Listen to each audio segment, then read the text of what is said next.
Medical ஹிஸ்டரியில தவிர்க்கவே முடியாத ஒருத்தரை பத்தி தான் உங்க கூட ஷேர் பண்ண போறேன். அவர் எதையும் கண்டுபிடிக்கல, ஆனா அவர் செஞ்ச காரியம் அப்படி. 1961 ரஷ்யால இருந்து 13 பேர் கொண்ட ஒரு டீம் அண்டார்டிகால -80 டிகிரி குளிர்ல ஆராய்ச்சி பண்ண போனாங்க. Weather and climate change, ice காலகட்டத்தில் உலகம் எப்படி இருந்துச்சு அப்படிங்கறதெல்லாம் ஆராய்வாங்க. அந்த 13 பேர்ல டாக்டர் லியோனிட் ரோகோஷோவ் அப்படிங்கிறவர் ஒருத்தர். இவர் தான் அந்த 12 பேருக்கு எந்த மெடிக்கல் எமர்ஜென்சி வந்தாலும் பாத்துக்கணும். அண்டார்டிகா எந்த நாட்டோட பகுதியும் கிடையாது, அது ஸ்பேஸ் மாதிரியான ஒரு இடம், அவ்வளவுதான். அங்க ரஷ்யா அவங்களோட ஆராய்ச்சியாளர்கள் போய் ஆராய்ச்சி பண்ண ஒரு ஸ்டேஷன் ஒன்னு கட்டி வச்சிருந்தாங்க. ஸ்டேஷன் நோவோலாசரெஸ்காயா. பெட்ரூம்ஸ், வாஷ்ரூம், லேப் அப்படின்னு அதுக்குள்ள பேசிக்கான விஷயங்கள் எல்லாமே இருக்கும். 60ஸ்ல ரஷ்யால இருந்து அண்டார்டிகா போக ஐஸ் பிரேக்கர் கப்பல்ல தான் போகணும். 13,000 கிலோமீட்டர் டிஸ்டன்ஸ் இருக்கு. 4ல இருந்து 6 வாரம் ஆகலாம். இப்படியா ஒரு வழியா அந்த டீம் அந்த ஸ்டேஷனுக்கு வந்து சேர்ந்து ஆராய்ச்சி பண்ணவும் ஆரம்பிச்சாங்க. அவங்க நாள் கணக்குல அங்க இருந்தாங்க. எல்லாமே நல்லபடியா போயிட்டு இருந்துச்சு. ஒரு 4 மாசம் போச்சுங்க. 1961 ஏப்ரல் மாசத்துல ஒரு நாள் டாக்டர் லியோனிட் ரோகோசோவுக்கு கடுமையான வயிற்று வலி ஆரம்பிச்சது. ஆரம்பத்துல சில பல மாத்திரைகளை போட்டு சரி பண்ண பார்த்தாரு. ஆனா போக போக வலி கடுமையாக ஆரம்பிச்சது. எந்த மருந்து கேட்கல. அவர் ஒரு எக்ஸ்பீரியன்ஸான டாக்டர், திறமையான சர்ஜனும் கூட. அதனால அவருக்கு இருக்கிற சிம்டம்ஸ் எல்லாம் வச்சு அவருக்கு என்ன பிரச்சனை இருக்கு அப்படின்னு அவர் கண்டுபிடிச்சாரு. அப்பெண்டிசைட்டிஸ், அதாவது குடல் அலர்ஜி. இந்த அப்பெண்டிசைட்டிஸ் அலர்ஜி ஆகி வீங்க ஆரம்பிச்சு இருந்துச்சு. இன்னும் ஒரு நாள் விட்டா வெடிக்கிற ஸ்டேஜ்ல அது இருந்துச்சு. அந்த டீம் ரஷ்யால இருக்கிற அவங்களோட ரிசர்ச் சென்டருக்கு உதவி கேட்டு எந்த அவசர செய்தியும் அனுப்பல. ஏன்னா 13,000 கிலோமீட்டர் கடந்து உடனே அவங்களால வர முடியாது அப்படின்னு அந்த டீமுக்கு நல்லாவே தெரியும். அதனால எமர்ஜென்சி ரிக்வெஸ்ட் அனுப்பாம நிலைமையை மட்டும் ரேடியோ மூலமா தெரிவிச்சாங்க. அடுத்து என்ன பண்றது? அவருக்கு அவரே ஆபரேஷன் பண்ணி அந்த அப்பெண்டிசைட்டிஸை வெளியே எடுத்தாதான் அவர் உயிர் பிழைக்க முடியும். அவர்கிட்ட அங்க இருக்கிறதோ பேசிக் எசென்சியல் மெடிக்கல் கிட் தான். ஒரு ஆபரேஷன் நடக்க அனஸ்தீசியா டீம் ரொம்ப முக்கியம். ஆனா அங்க எந்த ஃபெசிலிட்டியுமே இல்ல. படத்துல புல்லட்டை வெளியே எடுத்து தையல் போட்டுக்கிற ஹீரோ மாதிரி அவருக்கு அவரே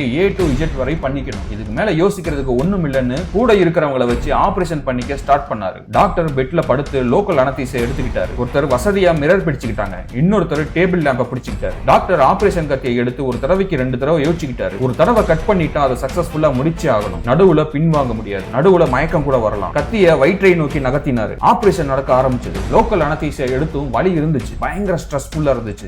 நடுவுல அன்கான்சியஸ் ஆனாரு. 1 மணி நேரம் 45 நிமிஷம் பிறகு ஒரு வழியா இன்ஃபெக்ட் ஆன பகுதியை நீக்கிட்டு வயிற்றுல தையல் போட்டு கத்தி கடப்பறையெல்லாம் தூக்கி போட்டுட்டு ஆன்டிபயோட்டிக் ஸ்லிப்பிங் டோஸ் எல்லாம் எடுத்துட்டு நல்லா தூங்கிட்டாரு. 2 வாரம் ஆச்சு. அவருக்கு வயிற்று வலி நல்லா குறைஞ்சு நார்மல் ஆகி இருந்தாரு. அவர் நார்மலான செய்தியை ரஷ்யால இருக்கிற ரிசர்ச் சென்டருக்கு தகவல் அனுப்பினாங்க. அடுத்த 8 மாசத்துக்கு அங்கேயே அந்த டீம் அவங்களோட வேலையை கண்டினியூ பண்ணாங்க. 1 வருஷம் ஆச்சு. 1962 ஜனவரியில அந்த டீம் அங்க போன வேலையை முடிச்சிட்டு மீண்டும் ரஷ்யாவுக்கு திரும்பினாங்க. டாக்டர் லியோனிட் ரோகோசேவுக்கு நாடு முழுவதும் சிறப்பான வரவேற்பு இருந்துச்சு. அவர் தன்னைத்தானே ஆபரேஷன் பண்ணிக்கிட்ட போட்டோ பத்திரிகையில பிரசுரமாச்சு. கவர்மெண்ட் அவரை வீரதீர சாதனைக்கான விருதுகளை கொடுத்து கௌரவிச்சாங்க. இந்த வீடியோ உங்களுக்கு பிடிச்சிருந்துச்சு அப்படின்னா உங்களோட ஃப்ரெண்ட்ஸ் அண்ட் ஃபேமிலி சர்க்கிள்ல ஷேர் பண்ணுங்க. நீங்க யூடியூப்ல இருந்தா சப்ஸ்கிரைப் தட்டுங்க, இன்ஸ்டால இருந்தா ஃபாலோ தட்டுங்க. தேங்க்யூ.